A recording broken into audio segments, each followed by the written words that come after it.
যাদের সামনে দাঁড়িয়ে বক্তৃতা দেওয়ার সাহস পাচ্ছি না, যারা আমাদের সমাজের নেতা, অনেক মসজিদের ইমাম খতিব, যারা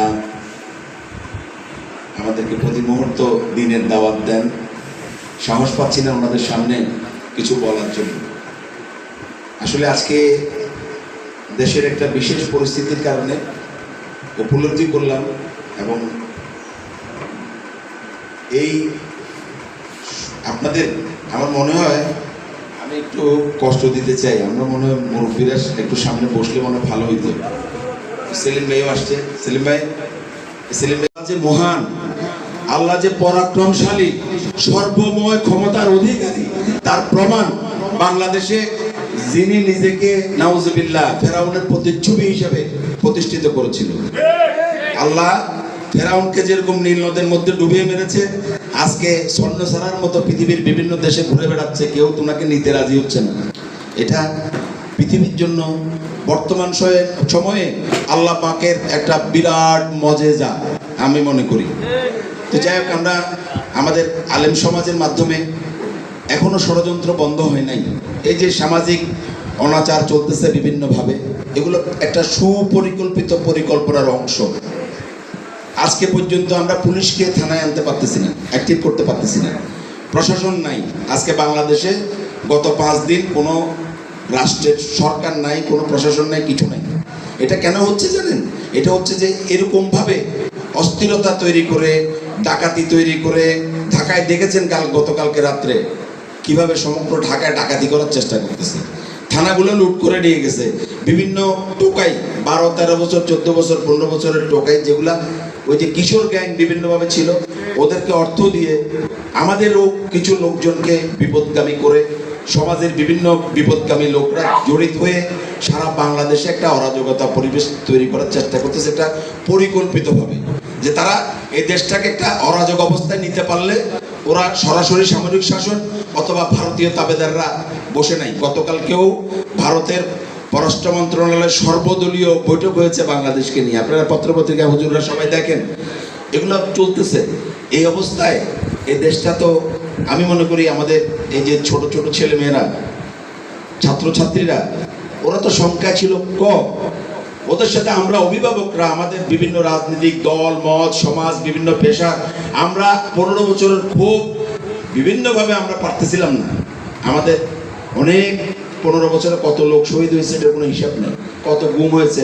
গতকালকে আপনারা দেখেছেন, ফেসবুকে এসেছে, আমাদের সিলেটের এমপি ছিলেন ইলিয়াস আলী বিএনপির, ওনাকে কিভাবে হত্যা করা হয়েছে এক পুলিশ অফিসার সাক্ষাৎকার দিয়েছে। কর্ণফুলী নদীতে ওনাকে পেট কেটে সমস্ত মাংসগুলোকে আলাদা করে পাথর বেঁধে কর্ণফুলীতে ডুবিয়ে দিয়েছে। এই যে জুলুম আল্লাহ সহ্য করেন না, এটা আমরা দেখছি, আমাদের কাছে জলজন্ত উদাহরণ হয়ে আছে।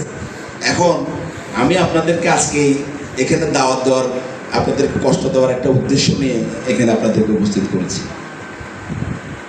সবাই এখানে উপস্থিত করতে পারি নাই, আমার প্রত্যাশা আরও বড় করে ছিল, হয়তো আমাদের কোথাও মিসম্যানেজমেন্ট ছিল, হয়েছে, যাই যতটুকু হয়েছে আপনাদের সহকর্মীদের কাছে।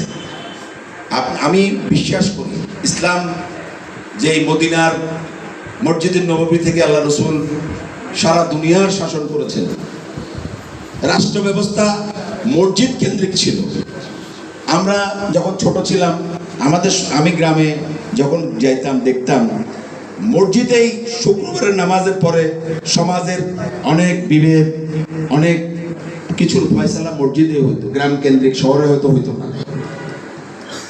আপনাদের যেভাবে মানুষকে অনুপ্রাণিত করার, মানুষের কাছে মেসেজটা পৌঁছে দেওয়ার যে সুযোগ আছে, অনেক রাজনৈতিক দলের কর্মীদের কাছে আমরা সেভাবে পৌঁছাতে পারি না। সেই কারণে আমি এই প্রতীকী পরিমাণে, আমরা হয়তো এখানে 200 আলেম উপস্থিত হয়েছেন, আপনারা অনেক সিনিয়র আলেম এখানে আছেন, আপনাদের কাছে একটা বক্তব্য নিয়ে আমি একটা উদ্দেশ্যে আপনাদেরকে এখানে উপস্থিত করেছি। আপনাদের কষ্ট দেওয়ার জন্য ক্ষমা প্রার্থনা করছি।